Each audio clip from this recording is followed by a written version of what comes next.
অ মাই হা কি করবি এই দি এরা এটা ঔষধ বনাও রহে এরাও ঔষধ হয় নাকি এরা ঔষধ হই এই দি কি হব এটা এটা গুটিটো ওলাম ওলাই পেলাই এই ৰ'দত শুকাই পেলাই তেল বনাম তেলটো বিষ হ'লে এই বিষত অলপ মালিচ কৰিলে ভাল হয় আৰু এই দেউতাৰ আৰু গাটো বহুত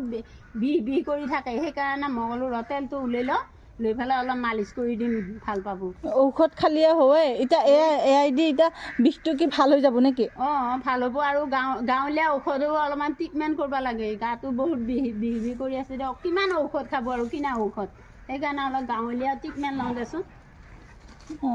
এইকে এতিয়া গাৰ বিষ কঁকালৰ বিষ এইবিলাক ভাল হ'ব অঁ বিষবিলাক ভাল হয় আজিহে গম পালোঁ মই এয়া তই মই সেয়া কৰিম আৰু এতিয়া এইবিলাক ৰ'দত শুকাব লাগিব অকণমান ৰ'দত শুকাই পেলাই গুটি এটা গুটি আছে গুটিটো ওলাম